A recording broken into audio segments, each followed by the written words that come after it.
Like, share, subscribe and click on the bell icon to never miss an update from Epic.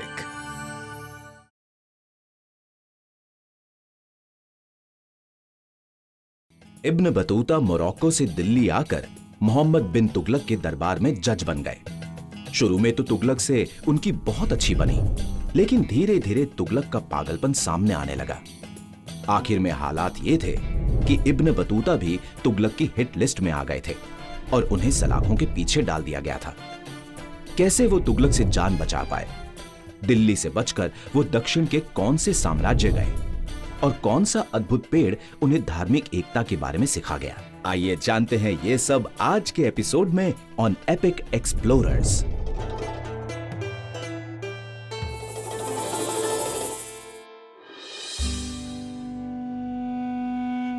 सलाखों के पीछे Battuta अपनी जान की दुआ मांग रहे थे। वो लिखते हैं, मैंने 33,000 बार कलमे पढ़े, 5 दिन तक रोजा रखा, पूरी कुरान शरीफ पढ़ी और सिर्फ पानी ही पिया। 9 दिन तक जेल में रहने के बाद बतूता ने तुगलक से फरियाद की कि वो सब कुछ छोड़कर किसी फकीर के साथ दूर गुफा में रहकर प्रायश्चित करना चाहते हैं। तो सुल्तान ने उन्हें छोड़ दिया। वो अगले 5 महीने तक वहीं गुफा में रहे, लेकिन फिर बतूता ने हिम्मत जुटाई और माफी मांगते हुए सुल्तान से दरख्वास्त की कि उन्हें हज करने का मौका दिया जाए। लेकिन तुगलक के दिमाग में कुछ और ही चल रहा था। तुगलक ने उन्हें अपने दूत के रूप में अपने विरोधी मंगोल के शासक के दरबार में जाने को कहा। बतूता की हालत यह थी कि मरते क्या ना करते। बतूता राजी हो गए। उन्हें मंगोल के राजा के लिए सुल्तान के तोहफे ले जाने थे, जो थे 200 गुलाम और नाचने गाने वाले, 15 काम करने वाले लड़के, 100 घोड़े और बहुत सारे कपड़े, बर्तन और हथियार। तुगलक ने सामान की रखवाली के लिए 1000 सैनिक भी दिए, जब तक वो चीन के जहाज में बैठ ना जाएं। सारे कारवां का सरदार बन बतूता वहां से निकल गए। खैर, जान बची लाखों पाए। बतूता अब दक्षिण को गए। दिल्ली को अलविदा बोल वो कन्नौज, कजवारा, चंदेरी, सागर, खंबट और फिर दौलताबाद गए। दौलताबाद तुगलक सल्तनत का अहम हिस्सा था। यहाँ के देवगिरी किले को अभी तक कोई फतेह नहीं कर पाया था, क्योंकि उस किले में घुसने का कोई सीधा रास्ता था ही नहीं। सिर्फ एक ही तरीका था, और वो था चमड़े से बनी एक सीढ़ी। तुगलक देवगिरी किले का इस्तेमाल संगीन मुजरिमों के कैद खाने के लिए भी करता था, क्योंकि वहां से भागना लगभग नामुमकिन था। जो भागने की कोशिश करेगा वो पहाड़ी से गिरकर सीधा मौत की खाड़ी में गिरेगा। दौलताबाद तुगलक के लिए बहुत कमाऊ जिलों में से एक था, क्योंकि वहां से उसे सबसे ज्यादा लगान मिलती थी, सालाना लगभग 17 करोड़ दिनार। 2.5 महीने के सफर के बाद उनका कारवां काली मिर्च के मुल्क मलाबार पहुंचा। बतूता फिर धकधन गए, जो अभी केरला के किन्नौर जिले में है। यहां उन्हें एक अद्भुत चीज दिखी, दरख्ती शहादत, मतलब गवाही का पेड़। वो बताते हैं, इस पेड़ के पत्ते 12 महीने हरे ही रहते थे और ना ही गिरते थे। बस हर साल पतझड़ में एक पत्ता रंग बदलता था, पहले हरे से पीला, फिर पीले से लाल और फिर गिर जाता था। उस पत्ते के फिर 2 हिस्से किए जाते थे।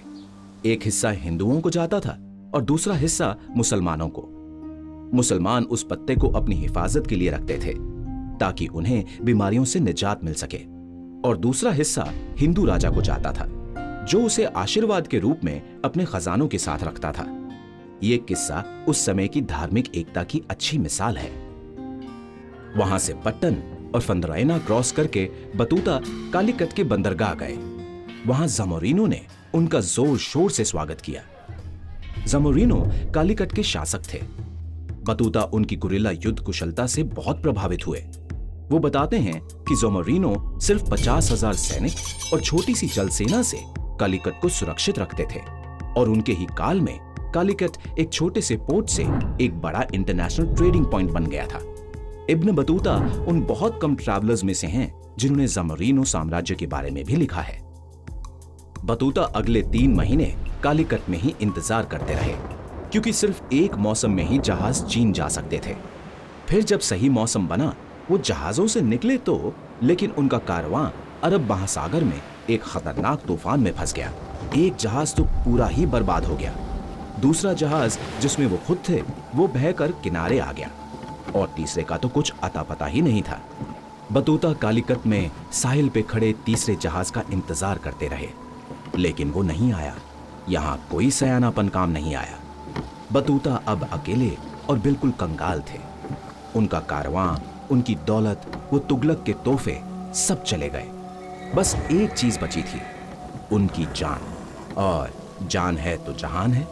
बतूता ने तय किया कि वो अकेले ही चीन जाएंगे और वहां जाने के लिए उन्होंने इस बार लंबा रास्ता लिया। पहले मालदीव्स गए, फिर श्रीलंका और फिर वहां से चीन। चीन के बाद उनकी जर्नी का अंत शुरू हो गया। चीन से मोरक्को की वापसी को भी 5 साल लग गए। मोरक्को पहुंचकर उन्होंने अपना सफरनामा रिलाह लिखा। इस किताब में 44 देशों के 29 साल तक के सफर का लेखा है। हिंदुस्तान उन्हें इतना रास आया कि उन्होंने अपना उसूल तोड़ दिया, किसी रास्ते पर दोबारा कदम ना रखने का। और 29 सालों में वो 12 साल तो हिंदुस्तान में ही रहे। इब्न बतूता लेजेंडरी ट्रैवलर तो हैं ही, पर जो उनका सफरनामा रिलाह है वो इतिहासकारों के लिए एक खजाने जैसा है, जिसमें हर जगह और चीजों के बारे में बहुत बारीकी से लिखा गया है। वो कहते हैं ना, सभी भटकने वाले गुम नहीं होते, और इब्न बतूता उन्हीं में से एक हैं। अगले एपिसोड में मिलेंगे 2300 साल पहले के एक ऐसे एक्सप्लोरर से जिन्होंने प्राचीन भारत पर सबसे पहली किताब लिखी, मेगास्थीन्स। भारत के किस सम्राट के दरबार में वो राजदूत बनकर गए, भारत में किन रहस्यमयी जीवों को देखकर वो चकित हो गए, और कौन से देवता उन्हें हरकुलिस जैसे लगे, देखेंगे नेक्स्ट एपिसोड में।